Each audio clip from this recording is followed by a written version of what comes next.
Bonsoir et merci pour votre présence. Merci à vous, Marc-Olivier Padis, pour cette conférence de l'après. C'est vrai que nous devons surmonter notre chagrin, notre colère, afin de trouver, sans doute, du moins je l'espère, les chemins d'une action qui aura tout à voir avec la morale. Comprendre, il y a davantage à comprendre dans ce monde où tout est lié. Nous ne sommes pas privés d'informations, entre guillemets, nous en sommes submergés. Première gageure, démêler le vrai du faux. Deuxième, construire un savoir utile, habité par un humanisme conscient de ses devoirs. Si vous nous y aidez, chers amis du CML, et vous, cher Marc-Olivier Padis, les chances d'élaborer une pensée profonde qui ne se dédouanera jamais de ses responsabilités concernant le temps présent. Il faudrait dire à l'ignorance que les beaux jours sont finis, et aux hommes que la sieste n'est plus à l'ordre du jour, parce que savoir est un immense travail. Je vous remercie pour votre attention.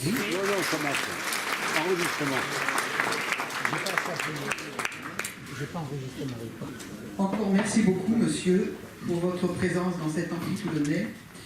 Nous avons eu le plaisir de vous écouter il y a 10 ans déjà, sur un sujet totalement différent, les nouvelles formes d'engagement des jeunes.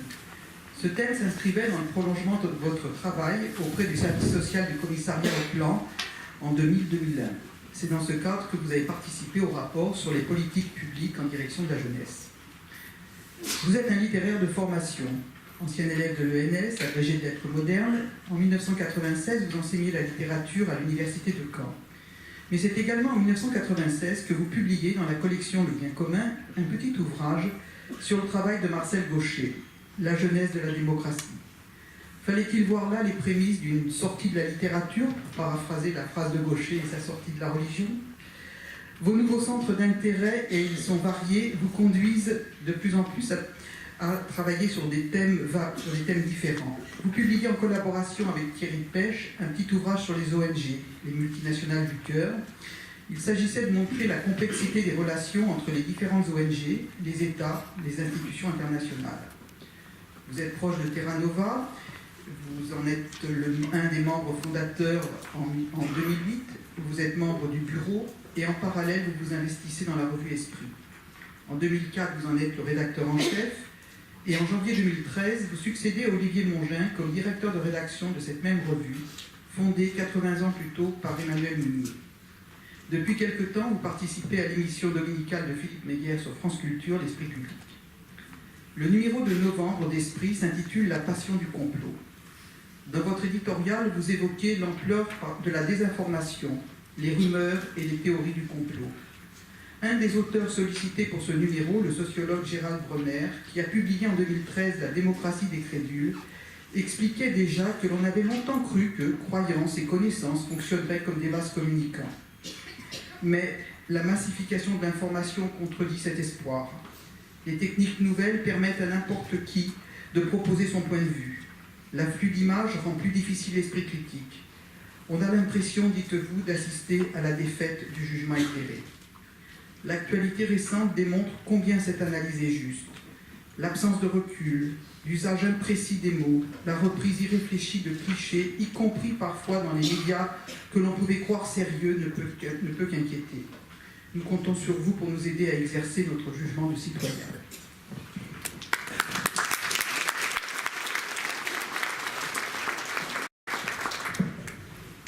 Merci de cette présentation. Oui, ça ne marche pas. Merci de votre présentation, merci de votre invitation, merci à toutes et à tous de votre présence ce soir pour cette discussion et ce débat. Effectivement, comme vous l'avez toutes deux souligné, le contexte dramatique récent aura des échos avec le thème finalement que nous avions choisi il y a déjà plusieurs semaines, voire plusieurs mois, parce que je crois qu'il y a bien un rapport entre l'ambiance politique assez étrange dans laquelle nous nous trouvons et cette question de la désinformation et des rumeurs. Je prendrai juste un exemple lié justement aux attentats. pour suivre les attentats, où vous avez tous remarqué qu'il y a des chaînes d'information en continu maintenant qui délivrent des informations justement qui occupent du temps d'antenne autour des événements, ce qui était un des problèmes. Mais il existe une innovation journalistique, un format journalistique nouveau, ce qui n'est pas si courant dans l'histoire du journalisme, qui est en l'occurrence le fil d'actualité du Monde sur le site internet du Monde. C'est-à-dire c'est un direct écrit, quelque chose de tout à fait nouveau, où les abonnés du Monde ou les lecteurs peuvent poser des questions et toute la rédaction est mobilisée, répond, transmet des informations qui sont vérifiées, explique ce qu'on sait, ce qu'on ne sait pas, et permet le suivi au fil des événements de ce qui se passe.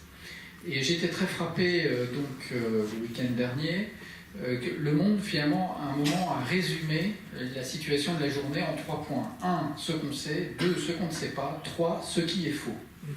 Ce qui était très intéressant, c'est cette troisième partie, ce qui est faux, qui s'imposait parce que quand il y a maintenant une actualité très intense comme celle que nous avons vécue le week-end dernier, il y a énormément de fausses informations qui circulent. Et c'est ça le sujet dont je voudrais parler, c'est pourquoi y a-t-il autant de fausses informations? Est-ce que c'est quelque chose de significatif ou pas? Est-ce qu'il faut s'intéresser à ce sujet? Est-ce que c'est important? Et c'est lié au fait que cet exemple-là est corroboré aussi par le fait qu'il y a une nouvelle catégorie de rubrique qui est apparue dans la presse il y a quelques années, qui s'appelle par exemple dans Libération Désintox, mais qui existe dans tous les journaux, qui consiste justement à démonter des informations qui sont fausses, à contredire des informations.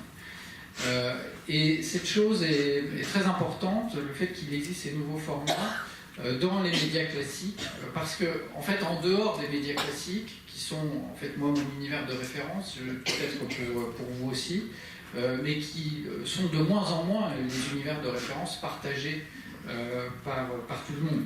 En réalité, il existe maintenant une autre scène de discussion de l'actualité que la scène que, par exemple, nous représentons ce soir, ou que représente la presse écrite, les revues, les émissions de radio, des choses comme ça. Il existe une autre scène qui est liée, évidemment, au nouveau réseau numérique, dans lequel d'autres informations circulent. Par exemple, j'ai vérifié hier sur YouTube, si vous allez vous connecter sur YouTube, dès la première page, dès la page d'accueil, parmi les vidéos les plus vues, les plus recommandées, vous avez toujours une vidéo qui consiste à...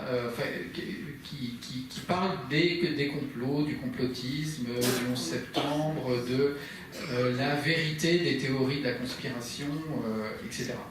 Et on sait très bien que pour les jeunes générations en particulier, c'est une source d'information extrêmement importante. C'est un phénomène qui s'est développé évidemment depuis le 11 septembre 2001. Là, il y a eu un renouveau de la théorie du complot qui était quelque chose qui intéressait quelques historiens, qui était un peu une sorte de musée des curiosités pour quelques érudits, mais qui n'avait pas une empreinte publique aussi forte.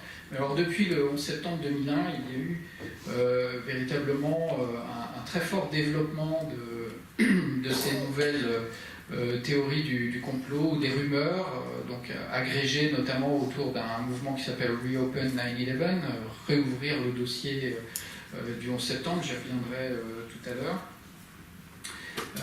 et qui explique pourquoi l'année dernière, enfin il y a presque un an, au moment des attaques du 7 janvier, dès le 7 janvier au soir, c'est donc Gérald Bronner qui dit ça dans le dossier qu'on a publié, il y avait déjà, on pouvait répertorier déjà, donc dès le 7 janvier au soir, plus de 100 arguments en faveur d'une théorie du complot, en disant donc ce sont de faux agents déguisés qui ont attaqué Charlie Hebdo, que les gens de Charlie Hebdo n'étaient pas morts, que ça a été une mise en scène, ce type d'idées.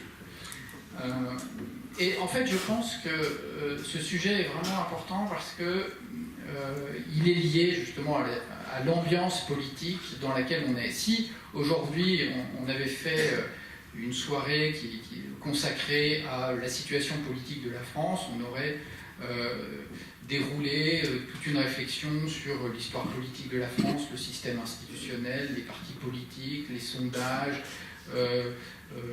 la situation sociale, tous les grands cadres d'analyse que nous sommes habitués à dérouler quand nous essayons d'expliquer la situation politique, de commenter l'actualité politique.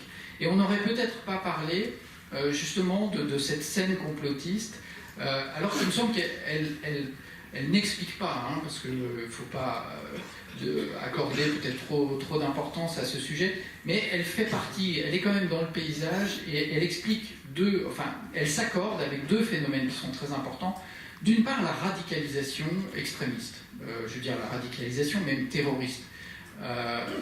C'est un sujet très compliqué, comment des jeunes se radicalisent via Internet, etc. Mais ce qui est certain, c'est que dans tous les portraits qu'on a lus dans la presse, qu'on lit sur les jeunes qui partent en Syrie, etc., c'est évident que c'est des jeunes qui ont absorbé énormément, et avec beaucoup, certainement au premier degré, ces théories complotistes, qui fait qu'ils sont convaincus qu'il y a justement une autre scène sur laquelle la vérité se déroule et qu'en allant rejoindre un terrain militaire, celui de la Syrie, ils vont enfin participer à une lutte mondiale dont les vrais enjeux sont cachés dans la scène d'actualité dans laquelle nous sommes. D'ailleurs, c'est un des enjeux de la déradicalisation, certainement, de voir comment lutter contre l'emprise que ces théories du complot ont sur ces jeunes, c'est-à-dire dans le conditionnement psychologique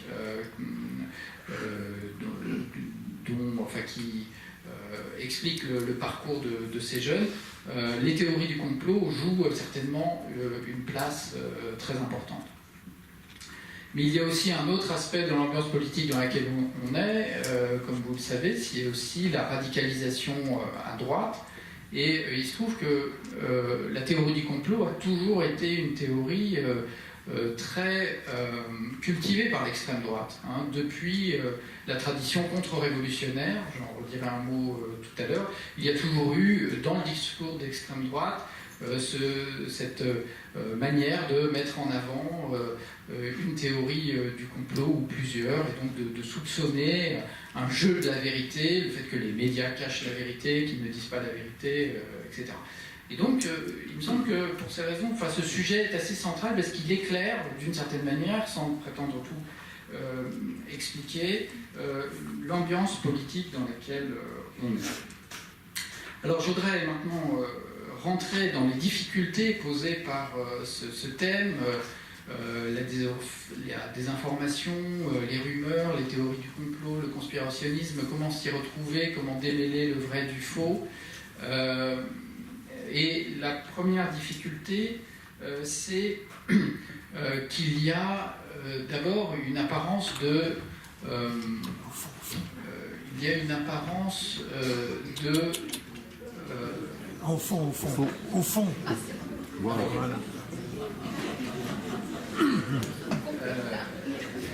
Il y a dans les personnes qui se revendiquent de la contestation du discours officiel, entre guillemets, il y a la volonté de faire jouer l'esprit critique. Bien sûr, il y a l'usage de l'arme critique. Et nous sommes des héritiers des Lumières, et donc, bien sûr, nous valorisons le libre examen, la possibilité de tout critiquer, le fait de demander des preuves quand quelqu'un avance des choses. Et d'ailleurs, je me suis rendu compte en venant que, dans le fond, le titre de ma conférence était à double entente, hein, puisque comme on résistait à la désinformation,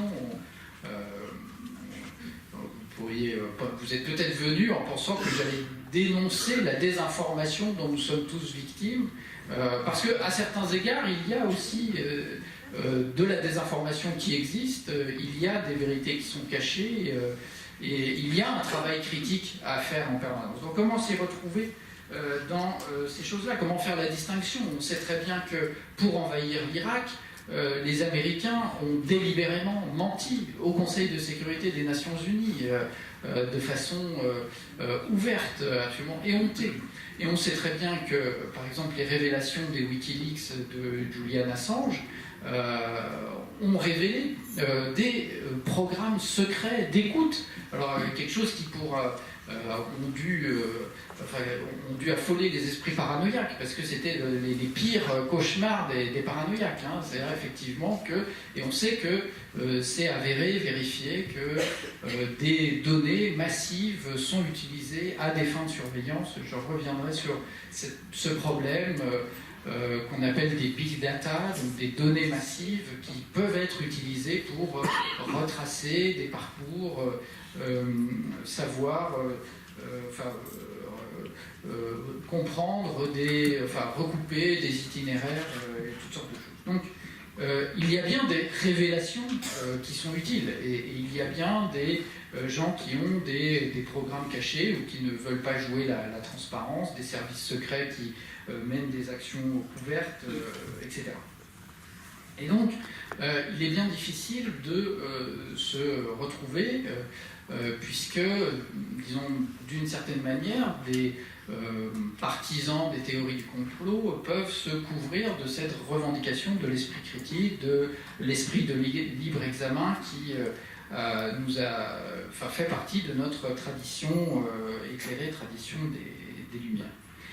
Alors,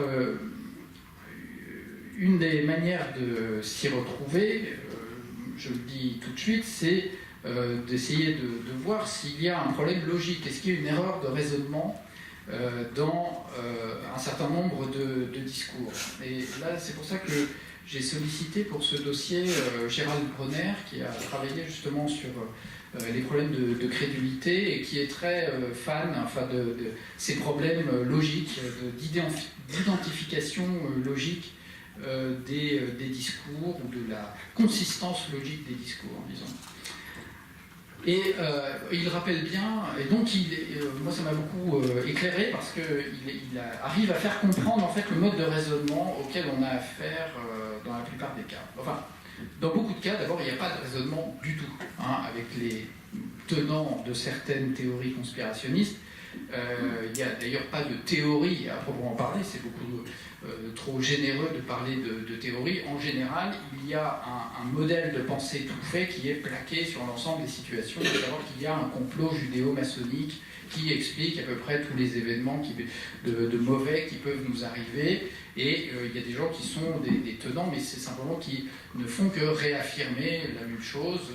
Aux États-Unis, par exemple, on a très bien vu comment il y a toute cette conception du complot franc-maçon, qui aux États-Unis s'appelle le complot Illuminati, qui imprègne la culture populaire américaine de façon très très forte, et qui arrive parce que en fait un certain nombre de personnes en situation de domination sociale arrivent à se donner un ordre de représentation grâce à ce type de discours. Et il faut dire aussi que un certain nombre d'œuvres culturelles jouent, bien sûr, avec ces idées. Hein, des romans à succès,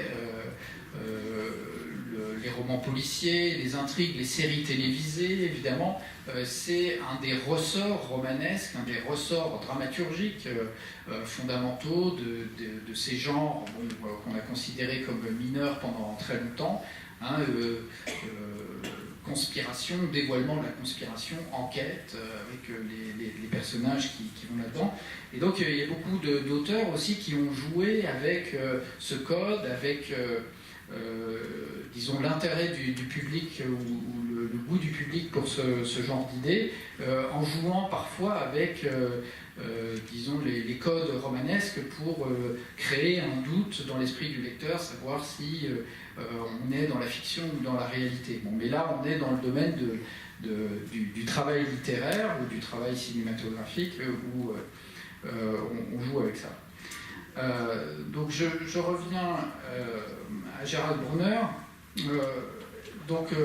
À part dans les cas où donc il n'y a pas de raisonnement du tout, il y a quand même il a mis en évidence un procédé rhétorique, plutôt qu'un raisonnement, un procédé rhétorique qui est récurrent dans ces dispositifs, qui procède en fait par accumulation de doutes.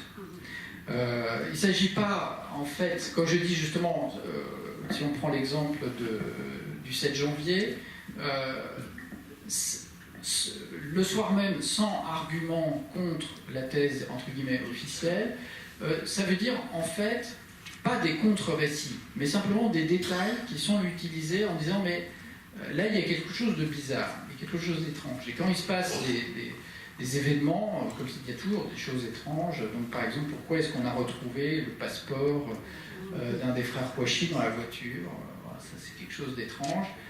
De même, surtout si on se souvient que le 11 septembre 2001, on a retrouvé au pied des tours, enfin des ruines qui restaient du World Trade Center, un passeport des terroristes qui étaient montés dans l'avion, un passeport qui avait échappé à l'explosion, à la destruction des tours, et qu'on a retrouvé par terre. Chose étrange. Il y a toujours des choses étranges comme ça, et dans le goût conspirationniste, il y a toujours une volonté d'explication exhaustive.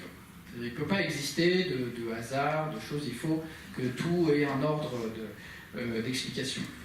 Donc le procédé, c'est d'aller par accumulation de doutes, en disant ça c'est bizarre, ça aussi c'est étrange, et tout ça ne fait pas système bien sûr, mais finit par justifier, entre guillemets, que ça commence à faire beaucoup.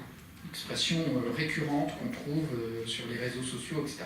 Moi, je ne sais pas, je ne me prononce pas, mais quand même, je remarque qu'il y a beaucoup de choses étranges, et à la longue, je finis par me poser des questions. C'est ça l'idée. Et il se trouve que ce procédé par accumulation de doutes correspond très très bien au travail collaboratif qu'on peut faire en ligne.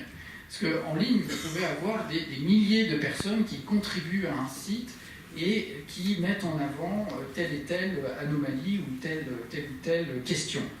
Et donc l'objectif, c'est de constituer un millefeuille argumentatif, c'est-à-dire vraiment un millefeuille au sens empilé, c'est-à-dire c'est pas des arguments qui s'enchaînent de manière logique avec des articulations, mais qui sont juxtaposés les unes à côté des autres, chaque argument ne prouvant rien en lui-même,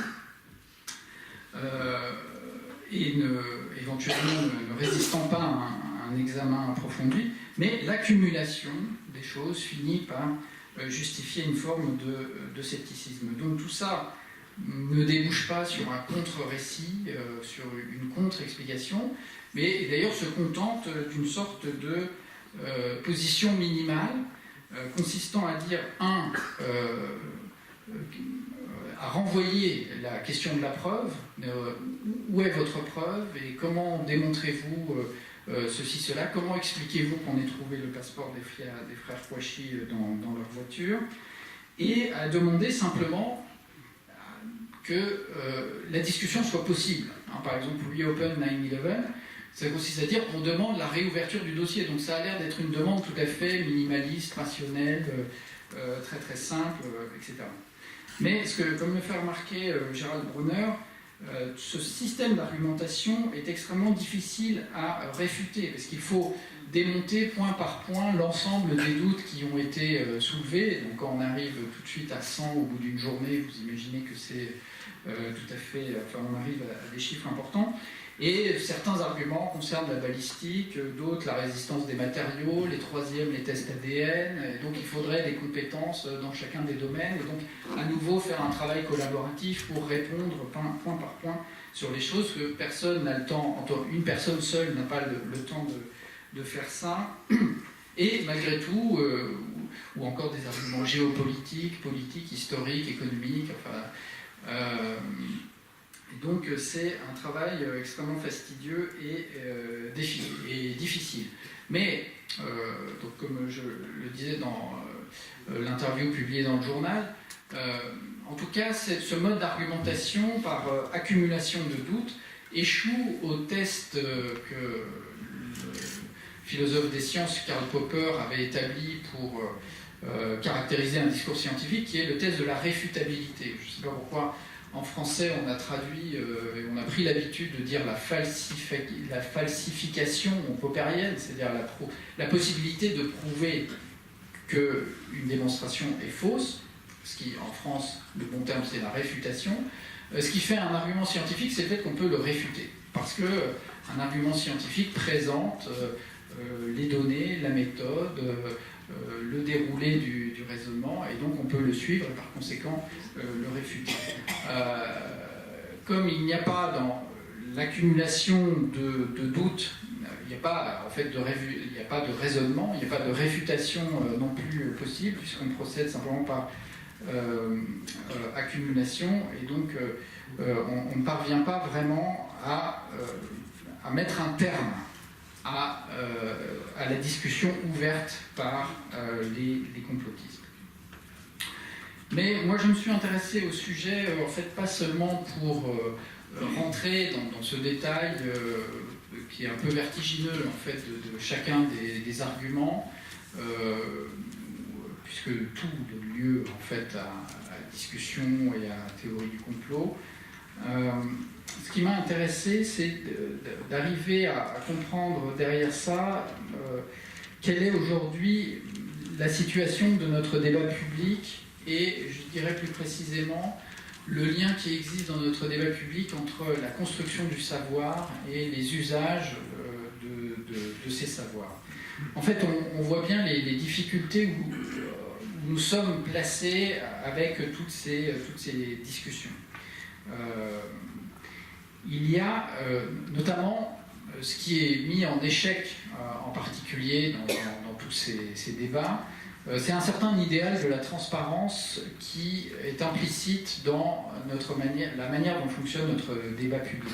C'est-à-dire que la démocratie suppose un débat public transparent, et parfois nous gardons une idée finalement trop naïve de cette transparence du débat public, où on pense simplement que tout le monde, dans un idéal qui est celui exprimé par Emmanuel Kant, par exemple, dans Qu'est-ce que les Lumières, chacun va apporter ses arguments rationnels, on va les confronter, ou dans la version, même disons, la plus contemporaine de cet idéal-là, c'est-à-dire chez le philosophe allemand Jürgen Habermas, il y a l'idée que en fait, des acteurs rationnels de bonne volonté vont affronter leurs arguments, et donc ils vont affiner les arguments, et progressivement, c'est comme ça qu'on va arriver à la décision la plus rationnelle. On sent bien que ça ne fonctionne pas vraiment comme ça, même si on voudrait, même si ça reste peut-être notre idéal normatif. Il faudrait que ça fonctionne comme ça.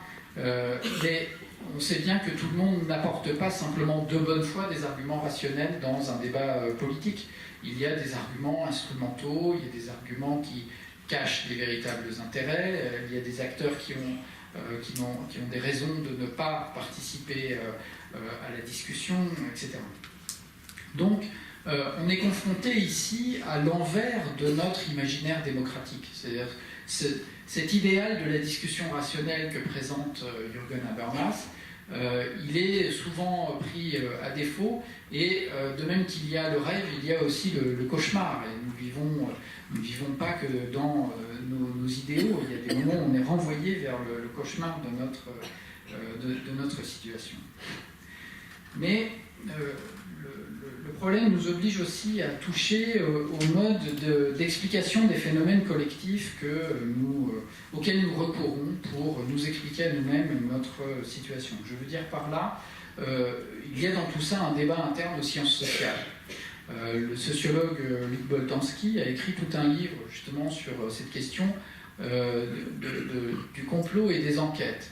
Parce que les sociologues, ils montrent très bien qu'il y a là une question de fond pour les sociologues, qui font aussi des enquêtes, qui essayent de contester la lecture dominante de nos habitudes ou de l'ordre social en avançant des arguments qui viennent contester nos raisonnements les plus habituels, qui viennent prendre à contre-pied nos raisonnements,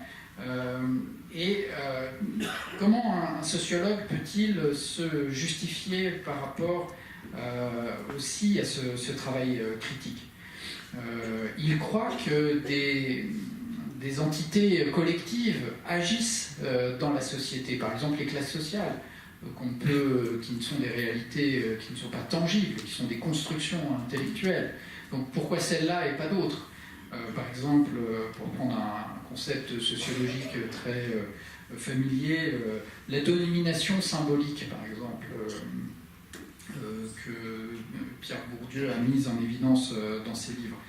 Comment est-ce qu'on peut justifier le fait que la domination symbolique est une force invisible qui explique des attitudes, des comportements sociaux? Finalement, tout ça sont des abstractions, des concepts, des explications très larges. Et donc, Luc Boltanski, en reprenant déjà des questions posées par Karl Popper avant, se confronte à cette question en disant effectivement le sociologue croit que des forces collectives sont à l'œuvre dans la société et ne peut pas complètement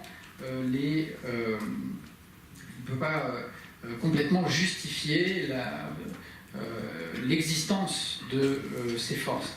Néanmoins, ce qu'il peut faire, c'est montrer le laboratoire, montrer comment il a fabriqué son concept, montrer comment il a fabriqué son enquête. De ce point de vue-là, il répond à l'injonction popperienne de la réfutabilité, donc de montrer comment son travail était fait, pourquoi il a construit son concept, son enquête de telle et telle manière.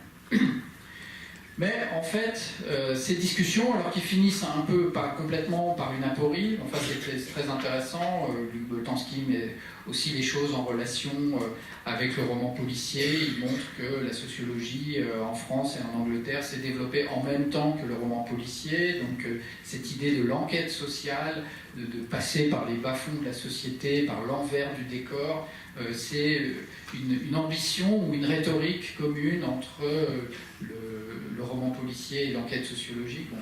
C'est des sujets très intéressants, mais en réalité, dans les discours médiatiques auxquels nous sommes confrontés, nous sommes très très loin de ces discussions théoriques. Et c'est pour ça que je ne vais pas m'y attarder, parce que l'autre chose que je trouve très frappante en travaillant sur ces sujets, c'est qu'en fait, il y a quelque chose de très trash, de très sale, de très ironique, de plein de dérision dans cette culture du complot. En fait, il y a plutôt une fusion. La nouveauté actuelle, ce que nous vivons, c'est la fusion de ces théories conspirationnistes avec la culture de la dérision des médias.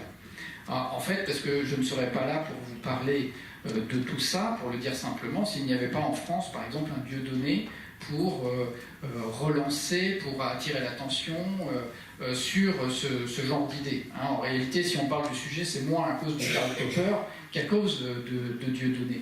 Et donc, on voit bien que là, on est dans un autre niveau de la culture populaire.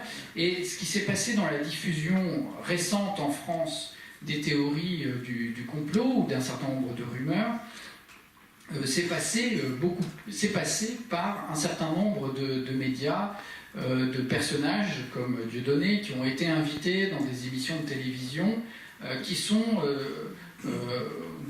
qu'on connaît très bien. C'est On n'est pas couché, Ce soir ou jamais, ces émissions qui font de l'infotainment, ce qu'on appelle en anglais infotainment, c'est-à-dire ce mélange de information et entertainment, c'est-à-dire des variétés, des plateaux de débat, et donc qui ont donné une audience, une diffusion tout à fait nouvelle et inattendue à des théories qui, jusqu'à présent, étaient cantonnées à des cercles politiques extrêmement minoritaires. Moi, j'ai travaillé sur la Révolution française, sur la naissance du mouvement contre-révolutionnaire pendant la Révolution française. Il y a eu tout de suite des théories du complot, le complot par l'étranger, etc.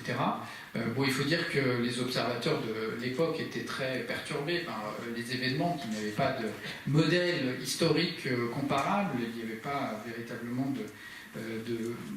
mode d'explication très facile à mobiliser pour faire face aux événements, et tout ça a perduré pendant très très longtemps dans ces traditions politiques-là. Mais les choses ont changé avec la diffusion de la culture télévisuelle, la culture des images en particulier. C'est pour ça que dans le premier entretien que j'ai fait dans ce numéro, c'est avec Aurélie Ledoux, qui est une historienne spécialiste des images, parce que c'est évident que le 11 septembre, par exemple, le rôle des images est extrêmement important dans les conceptions, les contre-récits du 11 septembre. Elle avait montré dans un précédent article qu'on avait publié dans Esprit que l'idée, l'argument qui est récurrent dans les théories conspirationnistes, c'est que ce n'est pas qu'il y a des images qui prouvent quoi que ce soit, c'est qu'il y a sur certains points dont on se pose des questions, il n'y a pas d'image. Et que cette absence d'image est justement la preuve qu'on cherche à nous cacher quelque chose. Sinon, comme aujourd'hui, on a des images sur tout, ça c'est le norme, disons le régime naturel des images aujourd'hui, c'est qu'on ait des images pour tout. Et par conséquent, s'il y a des choses pour lesquelles on n'a pas d'image, c'est que quelqu'un essaye de nous les cacher. Donc c'est une inversion complète de notre culture des images. La croyance naïve qu'une image dit en elle-même quelque chose, indépendamment de tout un travail d'interprétation, naturellement, qui est indispensable à faire. Donc c'est très intéressant de ramener aussi cette question à cette culture populaire liée, dans laquelle l'image a pris non seulement une place omniprésente, mais un sens en quelque sorte ontologique de l'image qui n'est plus le même. Alors bien sûr, dans les changements structurels des conditions du débat public, il y a la diffusion des nouveaux outils technologiques. C'est évident que ici, il y a un impact majeur de cette transformation, comme Marie-Paul tout à l'heure, avec la diffusion du savoir par Internet, on avait ce rêve un peu idéal d'une connaissance très facile à diffuser, gratuite, accessible, mais et qui à bien des égards contribue évidemment à notre plus grande information, la facilité de se documenter, mais ne nous a pas fait complètement rentrer dans un âge d'or du savoir. Il y a aussi d'autres phénomènes qui viennent contrecarrer cette évolution-là. Alors je vais reprendre un certain nombre d'éléments. Le premier qui est évident, c'est l'affaiblissement des médiations habituelles, ce que les spécialistes d'Internet appellent la désintermédiation, c'est-à-dire le fait qu'aujourd'hui nous avons l'impression, du moins, que nous pouvons avoir accès à des informations sans passer par les filtres habituels de la présentation de l'information par des journalistes, etc., ou même par des revues, des journaux, des livres, des gens dont le travail est de rendre compréhensibles les événements. Et cette désintermédiation, maintenant, elle produit vraiment des effets massifs.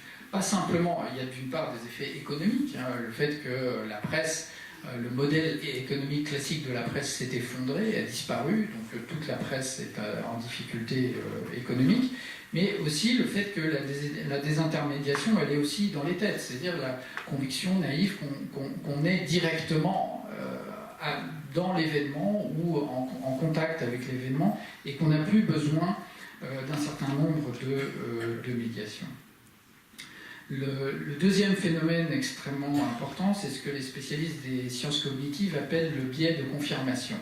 Quand on a accès à énormément d'informations, évidemment, il y a ce que vous disiez aussi tout à l'heure, c'est-à-dire il y a le sentiment d'être submergé par l'information, ce qu'on appelle la fatigue cognitive, c'est-à-dire le fait qu'on n'arrive plus à faire face, il y a trop d'informations, la surcharge cognitive, et donc il y a un moment où on n'arrive plus à suivre.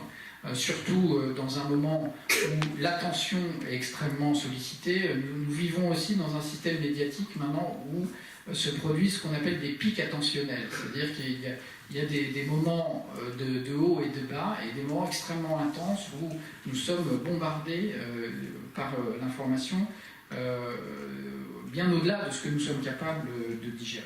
Donc ça, c'est un premier effet, bien sûr, surcharge cognitive et fatigue. Mais il y a aussi, donc, quand on a accès à beaucoup d'informations, donc ce que les spécialistes des sciences cognitives appellent un biais de confirmation. C'est-à-dire que nous sélectionnons parmi les informations ce qui correspond déjà à ce que nous avons préformaté dans notre esprit. Il y a des expériences empiriques de psychologie sociale qui montrent très bien que quand on confronte, on fait des tests avec des groupes, etc. Et nous avons tous tendance à mettre de côté les informations qui ne cadrent pas avec ce que nous pensons. D'ailleurs, moi-même, j'achète plutôt les journaux des gens qui pensent politiquement comme moi que les journaux du bord d'en face. Mais ça va un peu même au-delà de ça, c'est-à-dire que j'ai tendance à mettre des blancs sur ce que je n'arrive pas à intégrer dans mes propres représentations. Et ce biais de confirmation, il est particulièrement gênant dans un système numérique qui crée des groupes d'appartenance, parce que les groupes d'appartenance s'identifient justement par affinité, par conviction, etc. Et donc finissent par se renforcer dans leurs convictions, puisqu'ils arrivent à éviter, éliminer ce qui ne rentre pas dans leur vision du monde. Ça, c'est une discussion entre spécialistes de la presse et spécialistes des réseaux Internet. C'est-à-dire que les défenseurs de la presse traditionnelle disent, quand vous achetiez le journal, eh bien, en tournant les pages, vous étiez confronté à une diversité d'informations. C'était construit avec ce qu'on appelle un conducteur dans le métier, politique française, politique internationale, culture, loisirs, sport, etc.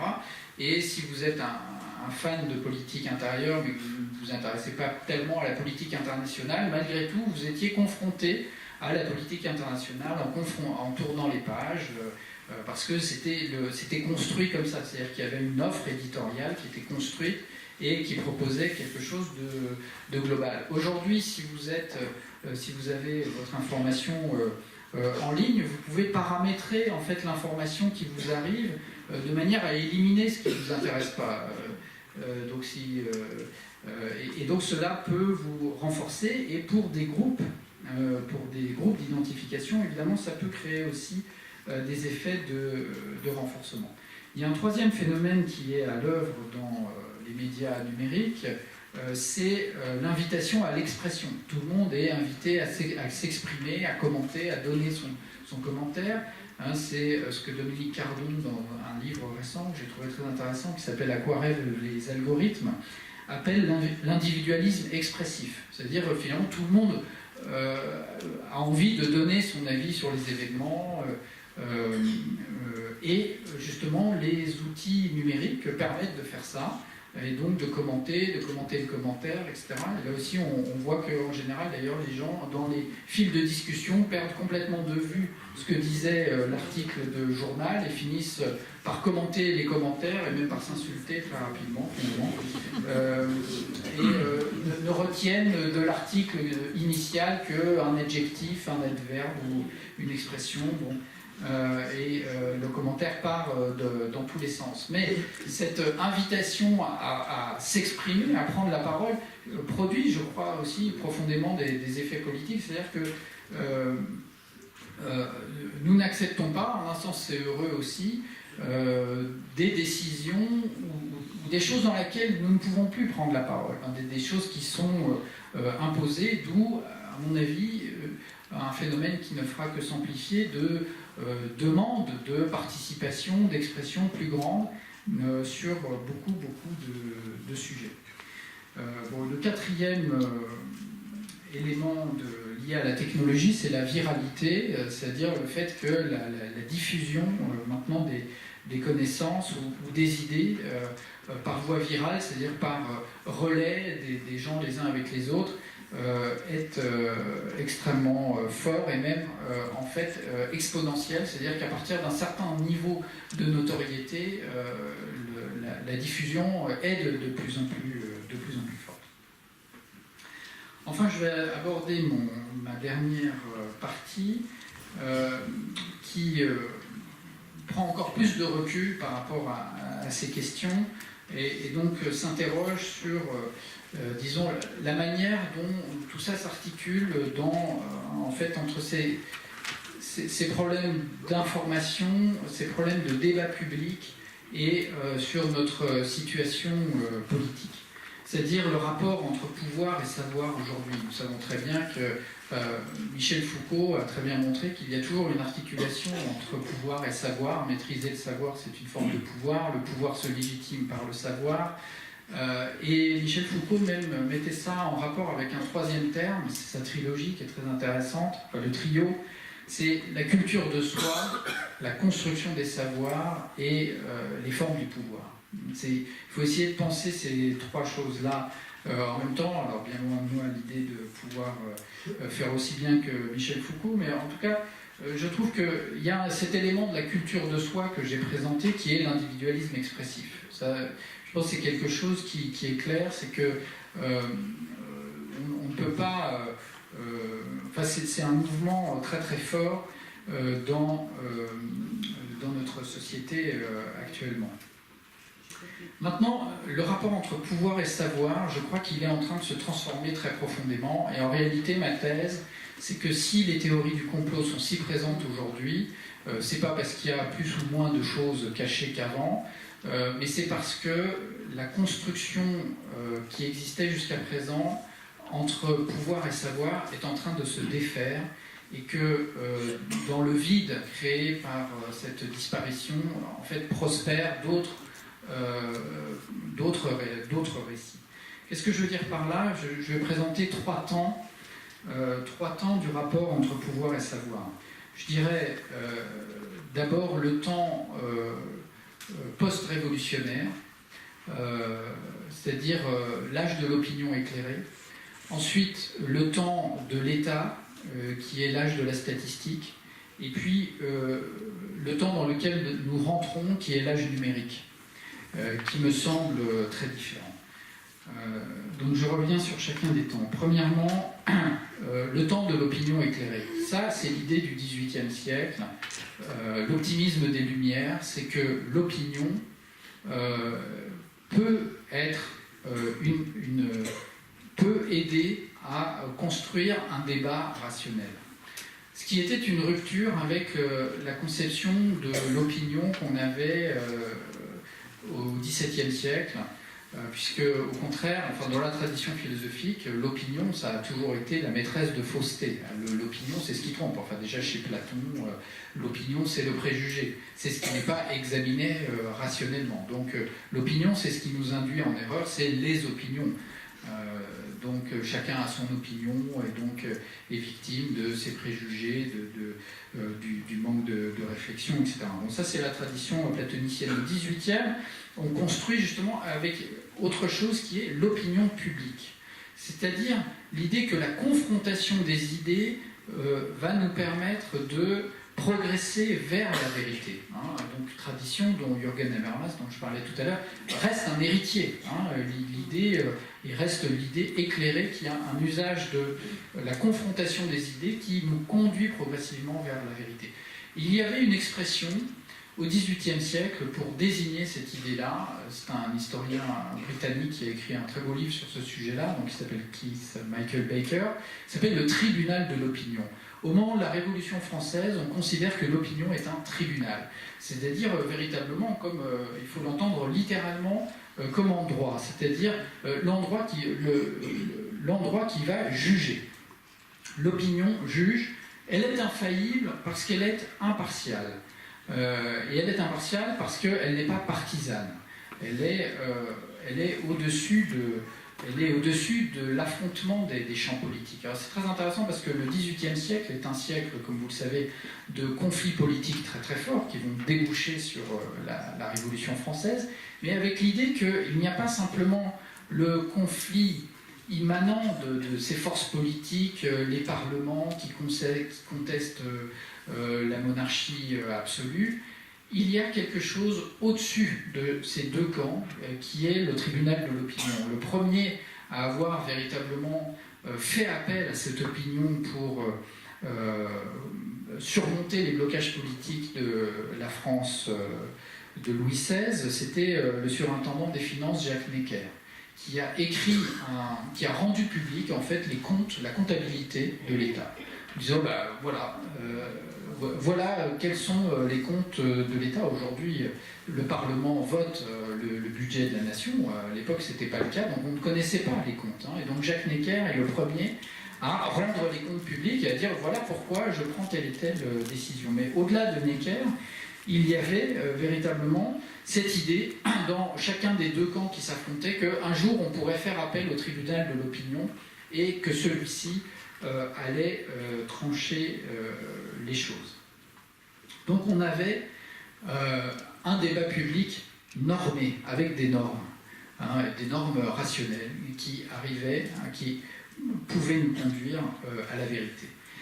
Ensuite, quand au 19e, l'État central s'est mis progressivement en place, on a construit, plus l'État s'est mis en place en France, plus il s'est appuyé sur un appareil statistique important. La construction des statistiques publiques est parallèle à la construction de l'État en France. Et en France, on a des très bonnes statistiques publiques. La première chose qui a été faite, Pierre Rosanvallon a montré ça dans son livre sur l'État en France, c'est d'abord de rendre possible une discussion parlementaire sur le budget de l'État. Et donc, pour avoir une discussion parlementaire sur le budget de l'État, eh bien, il fallait, administration par administration, pouvoir justifier les dépenses, les revenus, etc. Donc, mettre en place toute une comptabilité. Et donc, on a créé, au-delà, d'abord le budget, c'était la première étape, et puis ensuite, des statistiques en France, la démographie, l'INSEE, le cadastre, toutes sortes de choses.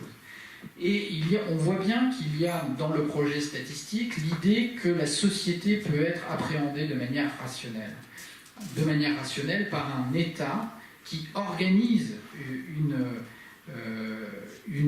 lecture, un quadrillage de la société par des outils statistiques qui passent par la mathématique et par des grandes catégories d'appréhension de la société. Et même le développement de la sociologie qui vient ensuite est contemporain de cette idée qu'on peut lire la société, on a des outils, on peut construire des catégories de lecture de la société.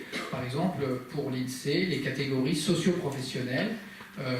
Et donc on peut ranger chaque personne, chaque foyer dans les catégories en fonction du niveau de revenu, de la profession, etc. Or, ce que disent beaucoup de sociologues et d'économistes depuis maintenant assez longtemps, c'est que cette manière d'appréhender la société ne nous permet plus véritablement d'expliquer les phénomènes sociaux. On n'arrive pas à expliquer une part grandissante des phénomènes sociaux par les outils habituels. D'une part, les catégories sociales sont devenues sont devenues des concepts extrêmement approximatifs. Il n'y a qu'à voir le débat qu'on a en permanence dans la politique sur classe populaire, classe moyenne, etc. On ne peut pas décrire la société aujourd'hui à travers des catégories aussi vagues. Surtout que personne ne se reconnaît ni dans les classes populaires ni dans les classes moyennes. C'est toujours son voisin qui appartient à l'une ou l'autre. Et d'ailleurs, ça, quand on demande à quelqu'un de se situer sur une échelle de catégorie sociale, il ne se met jamais dans la catégorie dans laquelle les sociologues, eux, voudraient le faire rentrer. Donc on voit bien qu'il y a une inadéquation des catégories qui posent un problème extrêmement important. D'ailleurs, Pierre Rosanvallon, que vous avez reçu ici, qui est la chaire au Collège de France sur ces questions de philosophie politique, a lancé une collection qui s'appelle « Raconter la vie », qui repart de la description de la société, mais alors au ras des pâquerettes, en disant justement on n'a pas les catégories sociologiques sur lesquelles nous nous sommes reposés pendant les 30 Glorieuses, etc. On avait le sentiment d'appréhender encore les choses. Ça ne marche plus, il faut repartir des expériences sociales, les décrire quasiment de façon quasiment documentaire et pour s'y retrouver. Alors, dans certains cas, ça donne des bouquins intéressants, dans d'autres cas, c'est pas toujours réussi, mais c'est quand même très significatif que quelqu'un qui est au Collège de France dise bah non, il faut repartir de qu'est-ce que c'est qu'un manutentionnaire aujourd'hui, qu'est-ce que c'est qu'un livreur de pizza, quelles sont ses représentations, ses efforts sociaux, etc. D'autres récits, d'autres manières de faire de la sociologie, etc. Alors, donc on voit bien qu'il y a une fragilisation, vous voyez, des catégories qu'on a construites. Les statisticiens disent qu'ils sont assez insatisfaits des outils qu'ils possèdent. Et puis, la manière d'organiser la description de la société par un État central est mis de plus en plus en cause par l'apparition de nouveaux outils de description de la société qui sont justement ces fameuses données massives, big data, qui sont aujourd'hui en train de se développer. Vous savez que un certain nombre d'entreprises cherchent des modèles économiques qui consisteront à exploiter ces données produites sur les réseaux numériques. Que sont ces données? C'est le fait que quand vous et moi nous naviguons sur des sites internet, nous laissons des traces partout où nous allons. Si vous achetez un livre sur Amazon, votre achat est stocké et mémorisé quelque part et mis en rapport avec les achats précédents que vous avez faits, avec votre localisation, avec éventuellement les commentaires que vous avez laissés, etc. Et ça donne lieu à quelque chose qu'on peut considérer comme assez pratique, qui est par exemple les autres acheteurs de tel ouvrage ont aussi aimé tel livre. Et donc c'est vendu comme un service supplémentaire. Mais ce service supplémentaire n'a été possible que parce que vous avez été profilé dans votre consommation et que les données que vous avez laissées ont une valeur commerciale pour Amazon. Et là, les choses vont très très vite. Je vais vous donner un autre exemple sur ce fonctionnement. Il y a quelques années, je m'étais inscrit sur un site de streaming donc pour écouter de la musique en ligne, Qobuz, qui a fait faillite il y a 3 semaines à peu près. Et Qobuz faisait de la recommandation de musique en fonction des genres musicaux. C'est-à-dire que moi j'écoutais un morceau et Qobuz me disait « Ah, vous avez écouté ce morceau, donc c'est du jazz des années 50 avec des accords de mineur, avec en fait c'est un trio, piano, contrebasse, batterie, etc. » Et donc j'infère de tout ça un certain nombre de catégories qu'un musicologue trouverait tout à fait convenables, et je vous recommande d'autres morceaux en passant, vous voyez, en montant par ces catégories. Vous aimez tel type de musique, et donc je vous recommande tel type de musique.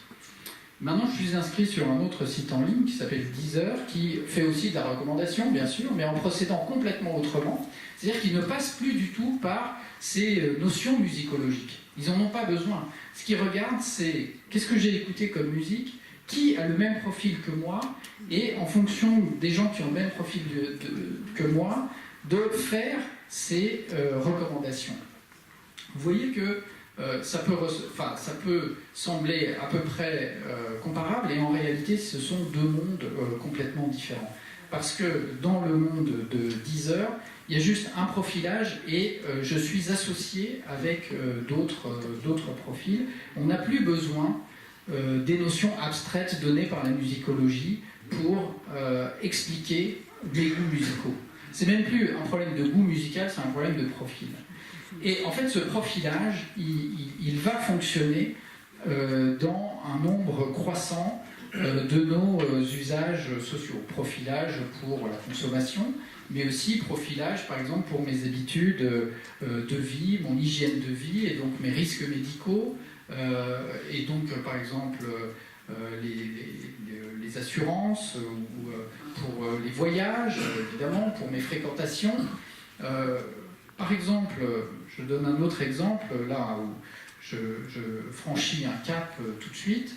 dans la lutte contre le terrorisme. J'y reviens, c'était le début de notre introduction. Les Américains ont décidé de recourir à des exécutions extrajudiciaires. Donc ils ciblent des personnes suspectes et ils ont décidé de les éliminer un par un et de les éliminer, non pas en venant, comme l'avait fait George Bush, envahir l'Irak, mais par drone. Et la liste des suspects qui est soumise au Conseil de défense américain et en particulier au président américain est établie sur la base de ces profilages. C'est-à-dire, ce n'est pas du renseignement de terrain comme faisaient les services de renseignement jusqu'à présent en disant on sait qu'un tel est en contact avec un tel, etc. Non, c'est de l'analyse de données. On fait du profilage. Un tel a changé 5 fois de téléphone portable dans la dernière semaine. Élément de suspicion numéro 1. Deuxièmement, un tel, effectivement, a passé 3 coups de fil à l'étranger. Élément de suspicion numéro 3. Et si vous remplissez plus de, évidemment, je ne m'en souviens pas, et ce n'est pas des données publiques, j'imagine, mais 20 cases, à ce moment-là, boum, vous êtes un suspect, et vous risquez d'être sur la liste des exécutions du programme d'exécution par drone. Et là, c'est strictement du profilage. Et donc, je pense, si je peux me permettre un peu de politique fiction, si vous voulez, c'est que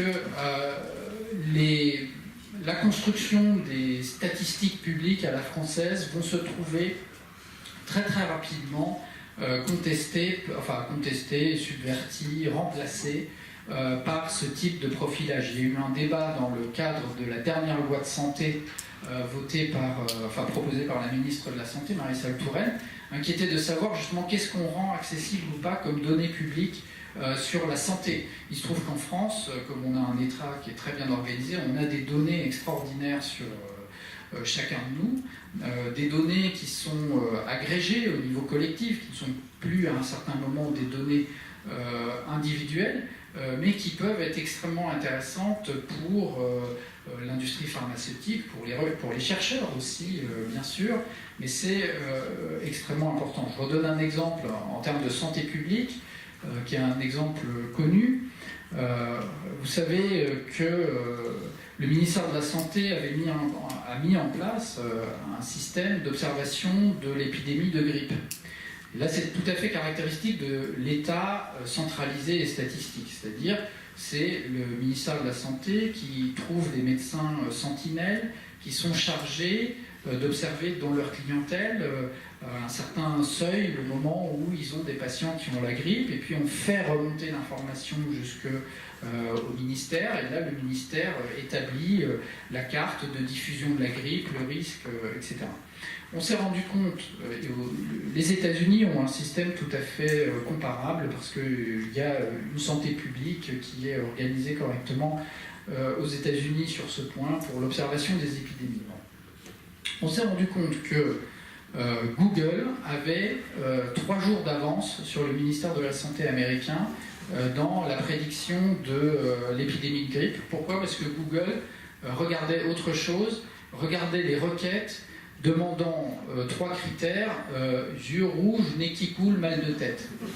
Et quand vous faites la carte des gens qui tapent sur Google yeux rouges, nez qui coule, mal de tête, vous avez la carte exacte de la diffusion de la grippe et de l'état de l'épidémie de grippe. Donc vous n'avez plus besoin de tout ce système administratif, pyramidal, organisé, centralisé, où les médecins font remonter des informations vers un ministère qui lui-même rediffuse vers la population, etc. Tout ça est parfaitement horizontal, transversal et fonctionne autrement. Et donc, on voit bien que j'ai déjà 2 éléments de mon puzzle. Culture de soi, individualisme expressif, construction du savoir, les big data, le profilage, etc. Et le 3e élément du puzzle, c'est la forme de pouvoir qui va avec ça. Quelle est la forme de pouvoir qui va avec ça ? Eh bien, je ne sais pas. C'est justement ça mon interrogation, et mon interrogation citoyenne inquiète, parce que c'est certainement pas un État rationnel centralisé. Enfin, ce n'est pas nécessairement l'État rationnel centralisé tel que celui que nous avons construit en France depuis le 19e siècle avec l'héritage de l'idéal des Lumières en arrière-fond. Ça peut être tout à fait autre chose, un État paternaliste, par exemple, qui prendrait une autre forme. Et donc, en fait, c'est ça pour moi l'interrogation importante qui est derrière ces transformations du débat public, transformation dont l'aspect le plus frappant est cette diffusion très très large des rumeurs, de la désinformation, etc. C'est-à-dire, pour dire un mot de conclusion, on voit bien qu'il y a dans les débats publics une forme d'hystérisation. Il y a affolement, pic attentionnel, mise à l'épreuve des normes d'expression dans le débat public, le plaisir de briser les tabous.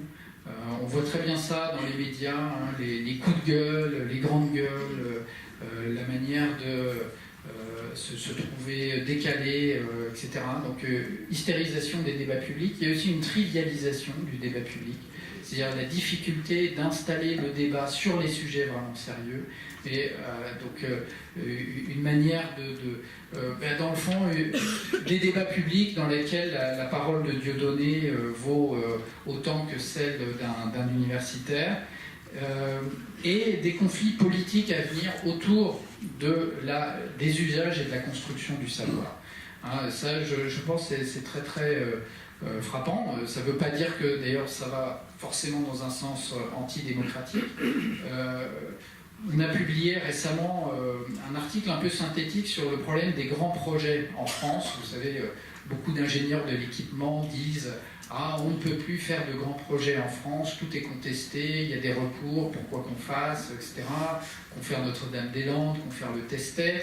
Et c'est vrai que pour un État français qui s'est affirmé sur les centrales nucléaires, les réseaux électriques, le téléphone, c'est-à-dire tous des projets centralisés, très très lourds, avec justement des compétences d'ingénieurs, etc., c'est très déstabilisant de ne plus pouvoir mener ces grands projets, parce que c'était tout à fait emblématique de la puissance publique. Il y a des pays pour qui c'est moins traumatisant, mais pour nous, c'est très traumatisant. Bon. Mais on voit bien que dans ces grands projets, si on regarde de près, la question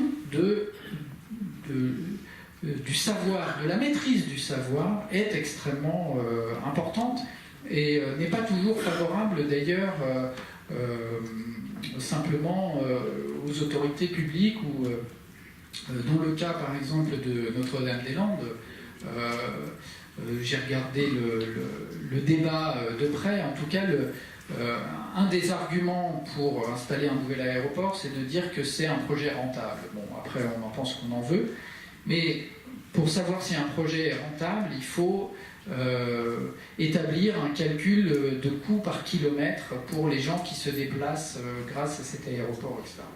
Et tout le débat est de savoir quel est le prix du coût par kilomètre qui a été retenu pour décider que le projet est rentable. Alors évidemment, c'est un point extrêmement technique dans l'enquête publique, mais si cet élément de la discussion est caché ou est confisqué par des experts, vous n'avez pas de débat public contradictoire sur un sujet comme celui-là. Donc, en un sens, les conflits autour des usages du savoir par le pouvoir sont des conflits qui vont se développer de plus en plus. Et donc pour dire un mot au final avant de vous donner la parole, vous voyez pourquoi cette question, pourquoi cette inquiétude pour l'état du débat public, c'est bien sûr aussi une façon de plaidoyer pro domo pour des revues comme Esprit qui font ce travail d'essayer de rendre plus ouvert, plus rationnel, plus transparent, plus intelligent le débat public. Je vous remercie.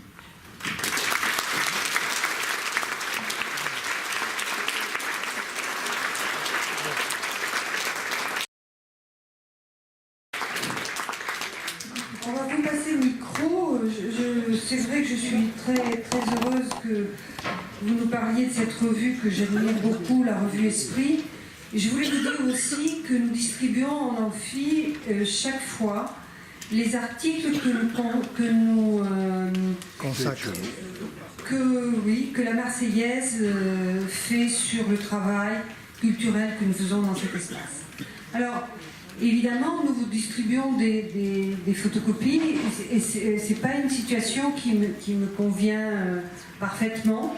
D'abord parce que la Marseillaise, comme toute la presse écrite, est en difficulté et que le mieux, ce serait peut-être que quand je sais suffisamment à l'avance, le jour de la parution du journal, je vais me donner la peine de vous envoyer un petit mail pour vous informer.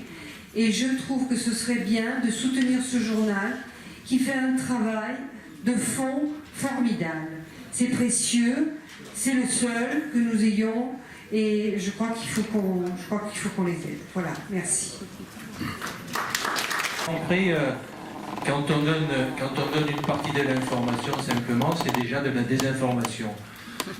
Il y a une émission que j'ai vue récemment à la télévision, j'en attendais beaucoup, c'est Apocalypse Staline. J'étais convaincu, comme beaucoup d'entre vous, que Staline était un dictateur, quelqu'un qui avait tué beaucoup de gens. Mais à la fin de l'émission, je suis resté avec une impression de malaise, parce que j'ai eu l'impression que c'était une émission totalement à charge. Totalement à charge, et ça m'a... je ne sais pas si à force de trop vouloir prouver les choses, on finit pas par prouver le contraire, et on a l'impression d'être manipulé. D'autant plus que cerise sur le gâteau, l'émission suivante, c'était une émission sur Vladimir Poutine. Si on n'avait pas compris que le premier était un dictateur, donc le deuxième devait forcément être un dictateur, je crois que parfois les paroles, les belles images ou les manques de l'information peuvent laisser déduire ce genre d'informations.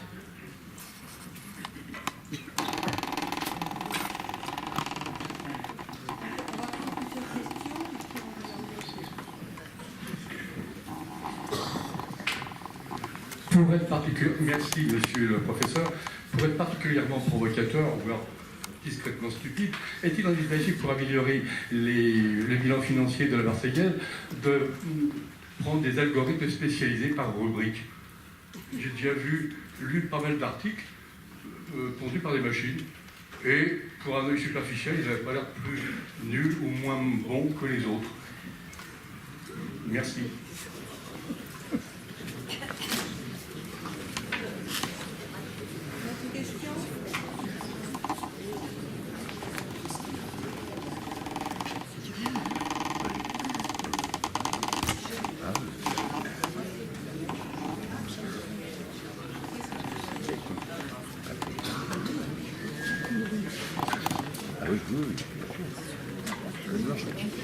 Lors d'un certain nombre de scandales sanitaires, de catastrophes sanitaires, comme on les a appelés, je pense à l'affaire, par exemple, du Mediator. Un certain nombre de médecins, en l'occurrence Mme Frachon, par exemple, a eu beaucoup de mal à saisir une agence de surveillance des médicaments, de sécurité alimentaire, sécurité des médicaments, pour faire part de sa vérité. C'est-à-dire qu'il y avait des atteintes au corps humain en raison du médicament, donc le Mediator.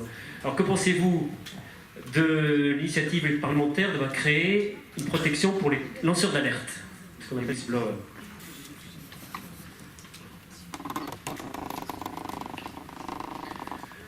Je peux peut-être déjà intervenir, qui a 3 questions très, très brièvement. Pour ce qui concerne Staline, je n'ai pas regardé ce documentaire, j'avais bien aimé les documentaires de ces 2 documentaristes sur la guerre 14 et 1945. Mais là, c'est pas de l'information, c'est du travail historique le problème. Hein. Et donc, après c'est effectivement un problème de qualité du travail historique, d'éviter les partis pris, d'avoir un regard assez complet, etc. Pour ce qui est des algorithmes qui produisent des articles, effectivement, ça existe déjà. Je pense qu'il y a beaucoup de projets, par exemple, sur les commentaires sur le commentaire sportif, parce que c'est vrai que c'est un certain nombre de stéréotypes qui reviennent, il suffit de les placer au bon moment, on arrive à faire des choses assez bien. Et pour redonner un exemple, parce que ça m'a fasciné aussi sur la façon dont fonctionne, justement, comment on peut utiliser les big data à propos de la langue. Parce que j'ai découvert qu'il y avait des programmes de traduction en fait, qui marchent de mieux en mieux dans ce domaine-là. Et c'est comme pour la recommandation musicale, c'est-à-dire que pendant des années, les linguistes ont travaillé sur les structures de la langue. Et donc l'idée, c'était d'arriver à formaliser les structures de la langue de manière à ce que les ordinateurs puissent produire des énoncés en utilisant correctement les structures de la langue. Et très très gros travail des linguistes là-dessus, mais qui n'a jamais vraiment débouché. Et aujourd'hui, on développe des programmes de traduction qui fonctionnent sur une logique complètement différente, qui est une logique probabiliste, qui consiste à brasser des millions et des millions de textes et d'énoncés, et de repérer des récurrences dans les suites de mots. Et donc de proposer des traductions par analogie et probabilité avec les enchaînements des suites de mots, exactement comme dans votre, je ne sais pas si vous utilisez un smartphone, il vous propose la suite du mot que vous êtes en train de taper et demain la suite de la phrase que vous avez commencé, puisque en général nos phrases sont tellement stéréotypées qu'il n'y a pas 10 000 possibilités. Et donc, vous voyez, c'est exactement le même système complètement horizontal, c'est-à-dire qu'on n'a même pas besoin de recourir aux structures de la langue, à une description formalisée de la langue, il suffit de passer par la probabilité statistique des énoncés. Alors sur la question du médiator, effectivement, c'est un très bon exemple, puisque l'exemple embarrassant, puisque effectivement on aurait pu considérer Madame Frachon comme quelqu'un qui était tenante d'une théorie conspirationniste, puisqu'elle dénonçait un certain nombre de pouvoirs qui avaient intérêt à cacher des vérités, etc. Et là, en l'occurrence, effectivement, elle avait raison de lancer l'alerte. Alors, comment s'y retrouver dans ce genre de problème? C'est extrêmement intéressant parce qu'il y a eu des enquêtes très fouillées sur l'industrie du tabac. Et donc, il y a des sociologues, je pense, américains, qui ont travaillé sur ce qu'ils appellent la fabrication de l'ignorance, c'est-à-dire sur la stratégie qu'a utilisée l'industrie du tabac pour semer le doute auprès du public sur la validité des études scientifiques qui prouvaient une nocivité du tabac. Et donc, la stratégie, c'était pas de... ça pouvait être de la calomnie et parfois contre les équipes de recherche qui arrivaient à ces résultats, mais c'était surtout une stratégie beaucoup plus prudente qui consistait à dire on n'est pas sûr d'avoir véritablement des preuves complètes et satisfaisantes, et donc il faut commander des nouvelles enquêtes, et ces nouvelles enquêtes aboutissent en fait à des résultats qui ne sont pas complètement convaincants et qui demandent un approfondissement, etc. Et en fait, ils nous ont quand même mené 30 ans comme ça, en subventionnant des labos qui arrivaient à la conclusion, disant qu'il n'y avait pas de relation directe entre la consommation de tabac et le cancer du poumon ou que sais-je.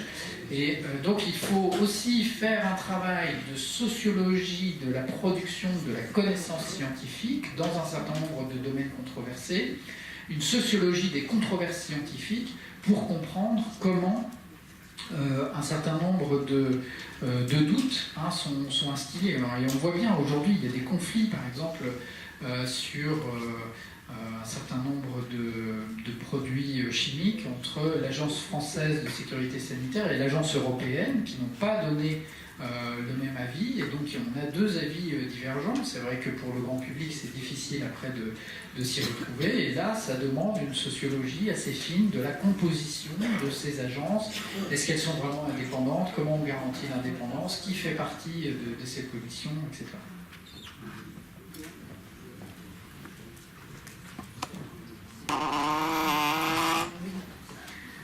Merci monsieur pour cet exposé qui m'a beaucoup intéressé. À un moment donné, vous avez évoqué la surcharge cognitive. Nous sommes bombardés d'informations et moi je me posais la question, s'agit-il véritablement d'informations? Parce que bien souvent, ce que l'on entend, c'est un conditionnel utilisé par les journalistes sur tel et tel fait. qui ne s'est pas avérée, bien entendu, puisqu'il n'y a pas encore d'enquête ou d'argument, etc., vous l'avez dit. Il n'y a aucune information, si ce n'est occuper l'écran, occupé par des images qui ont bien souvent pour but de terroriser les gens, de faire peur. Et je le vois comme une domination du pouvoir, effectivement, contre un savoir qui devrait être avec l'information.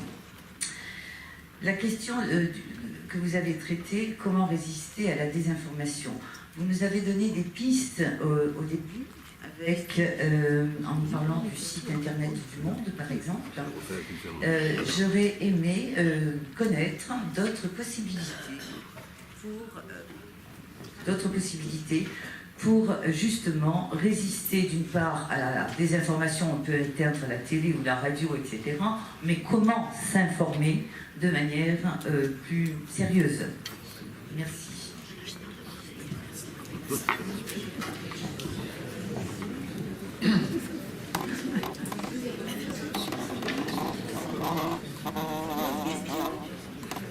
Ici, il y en a deux.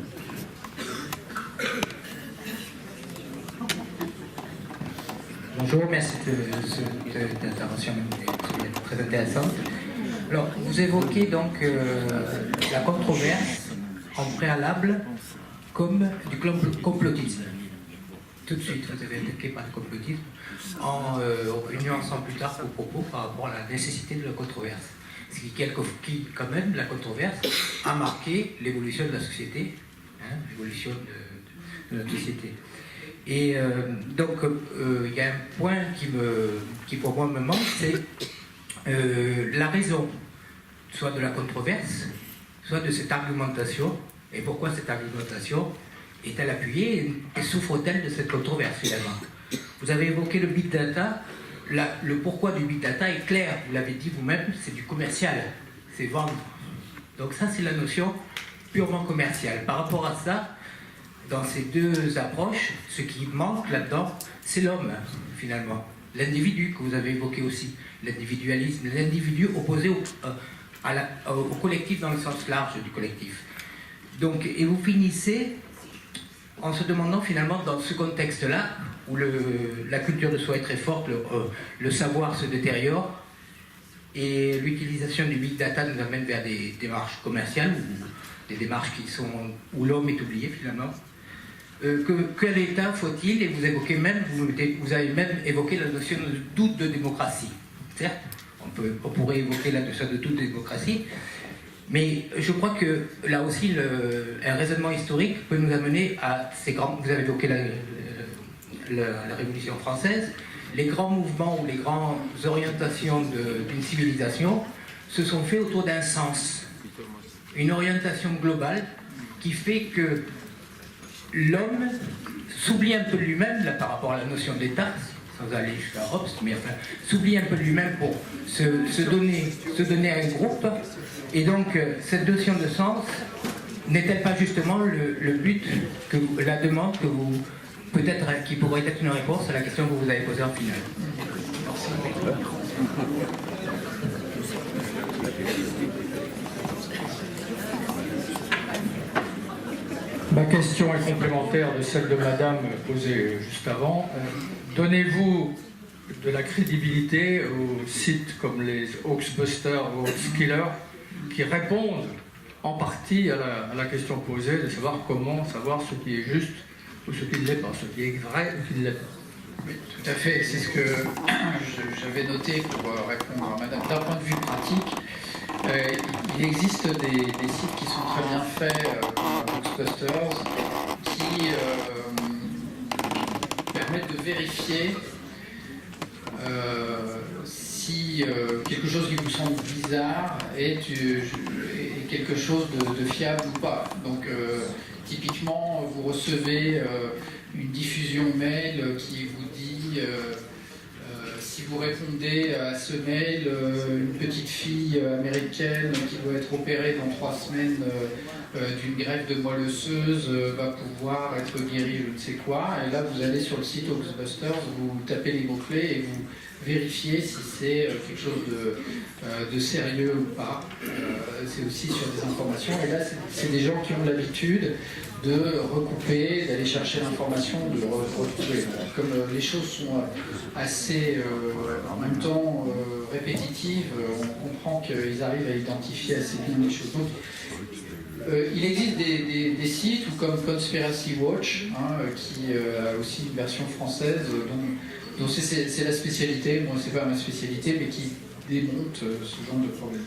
Après, moi je pense que c'est aussi simplement une question d'hygiène personnelle, d'hygiène mentale. C'est qu'il y a un moment où il faut éteindre la radio, éteindre la télé, se plonger dans un bon roman et arrêter complètement. J'étais fasciné l'autre jour, le week-end dernier, il y avait la radio, en tout cas France Culture, interviewait des psychologues pour dire qu'est-ce qu'on fait pour les enfants dans ce genre de circonstances, et ils disaient on éteint la radio, c'est tout. En fait, ce soit la radio qui le dise. Alors c'est encore plus valable pour la télévision, bien sûr. Donc bon, c'est une question d'hygiène personnelle. Après, il faut s'arrêter à un moment. Et c'est vrai que il n'y a pas toujours de l'information à donner. Il y a des choses et du commentaire. Et il y a beaucoup de remplissage de temps d'antenne, parce que quand on a des chaînes d'information continue, il faut occuper d'antenne. Donc on trouve plus ou moins des moyens de le faire. Pour répondre très brièvement à monsieur, c'est-à-dire que effectivement l'orientation d'un sens de l'histoire, l'idée qu'on va trouver collectivement un sens de l'histoire, c'est un peu le rêve, ou disons la nostalgie qu'on a, ou le modèle qu'on a, mais aussi le système politique moderne, c'est un système qui s'arrange de l'absence de sens collectif. C'est comment est-ce qu'on fait pour vivre ensemble si on n'est pas capable de se mettre d'accord, et souvent en fait on n'est pas capable de se mettre d'accord sur les fins dernières. Donc bon, ça c'est un peu le raisonnement libéral standard, c'est qu'il faut trouver la meilleure manière de pas seulement coexister ensemble, mais de mener un projet collectif ensemble, sans avoir nécessairement les mêmes visions substantielles de ce que doit être la vie en société, et s'arranger avec ça.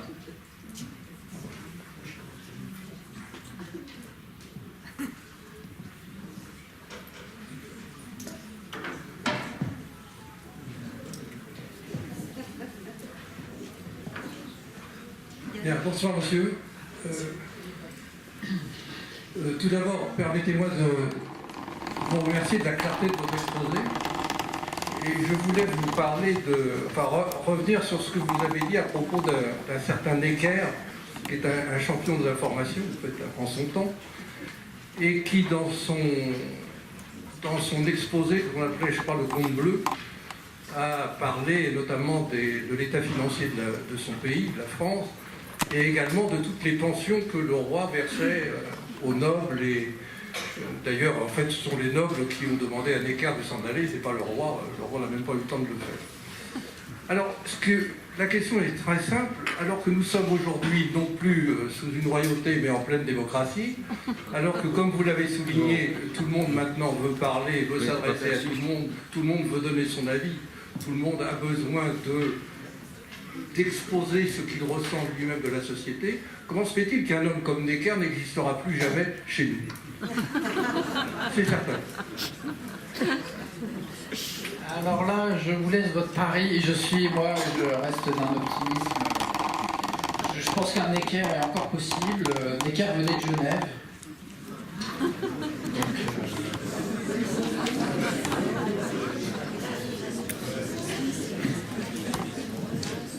Alors j'aurais voulu vous poser une première question.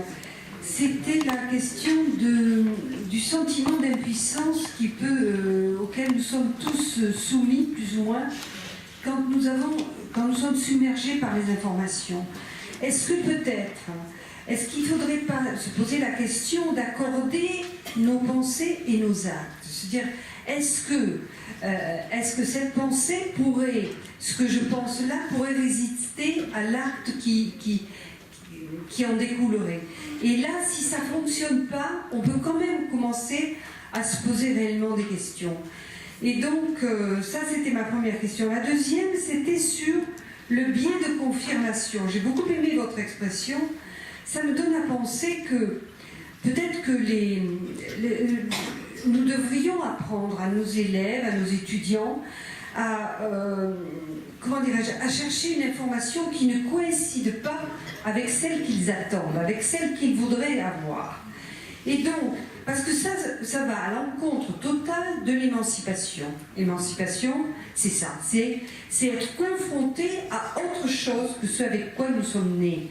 Et donc là, je pense qu'il y a un travail de formation sur le savoir qui me semble essentiel.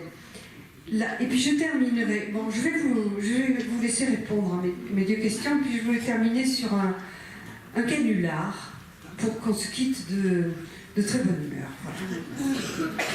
Voilà. Effectivement, je partage votre préoccupation. Je ne voudrais pas que ces réflexions débouchent sur un sentiment d'impuissance. Je pense que c'est important de se souvenir que nous avons quand même toujours nous avons des responsabilités aussi en tant que citoyens. On ne peut pas simplement mettre en cause de vagues pouvoirs, de vagues choses qui nous dépassent. Donc il faut en revenir à un sentiment de la responsabilité individuelle, même si elle porte sur des décisions locales, des choix locaux. Mais c'est vrai qu'il y a quelque chose d'un peu démissionnaire et facile dans la mise en cause du grand pouvoir, du système, de ce qui ne changera jamais, etc. Et qui est un discours trop général, trop large. Alors, effectivement, accepter... comment surmonter le biais de confirmation? Il faut continuer à être confronté à de l'hétérogène, à des choses qui ne nous plaisent pas, qui nous dérangent. En même temps, en fait, la société telle qu'elle est, elle nous confronte, je crois quand même, très souvent à des choses que nous n'aimons pas. Et donc il faut accepter ce désagrément en se disant que c'est la condition pour ne pas s'enfermer dans des pensées trop confortables et trop faciles. Je crois que c'est ce que nous faisons au CNL. Alors, je vais vous raconter une histoire, mais je pense que vous êtes au courant. Vous avez dû suivre ça. Bernard-Henri Lévy, en 2010, a fait paraître un livre qu'il appelait « De la guerre en philosophie » et qui devait signifier le grand retour de notre philosophe mal aimé, enfin en tout cas qui se considère comme tel. Alors il s'en prend dans ce livre à Hegel, à Marx et à Kant, surtout Kant, et il convoque un certain Jean-Baptiste Botul. Et ce Jean-Baptiste Botul, là-dessus, il travaille. Et donc, or, ce Jean-Baptiste Botul n'était autre que nommé Frédéric Pagès, ou Page, je ne sais plus comment on dit, Plume au canard enchaîné, qui avait écrit, ça aurait dû mettre la puce à l'oreille de notre Bernard-Henri Lévy, La vie sexuelle d'Emmanuel Kant. Bon. Bon. Et si Bernard-Henri Lévy avait vérifié, il aurait trouvé le canular parce que c'était pas possible. On peut se poser la question sur la façon dont il travaille, parce que le même Botul avait écrit un livre au titre prometteur, et là je fais un lien avec la conférence de Michel Rio-Sarcé. Le livre s'intitulait « Landru, précurseur du féminisme ».